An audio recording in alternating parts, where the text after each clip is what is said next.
Når du er ansat på Esbjerg Sygehus, er det utrolig let at finde parkering. Vi har et kæmpe stort parkeringshus blot få 100 meter fra din arbejdsplads.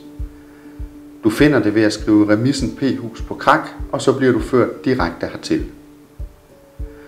Når du har fundet en parkeringsplads, husk da at låse din bil, da al parkering foregår på eget ansvar.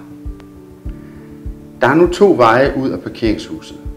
Den ene er over Gangbroen, via Nørrebrogade og så til højre af Valdemarsgade og direkte op til sygehuset. For enden af Valdemarsgade krydser du Østergade, og her finder du personaleindgang 78A lige ved den grønne dør.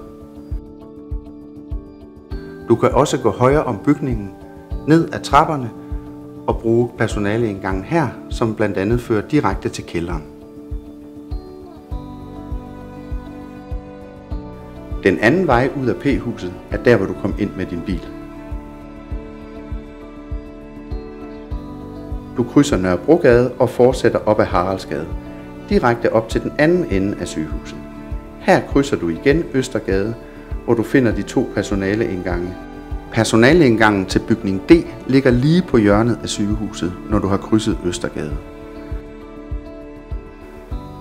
Personaleindgangen til bygning C finder du ved at fortsætte langs Haraldsgade rundt om bygningen, og så ligger den lige der, lige rundt om hjørnet.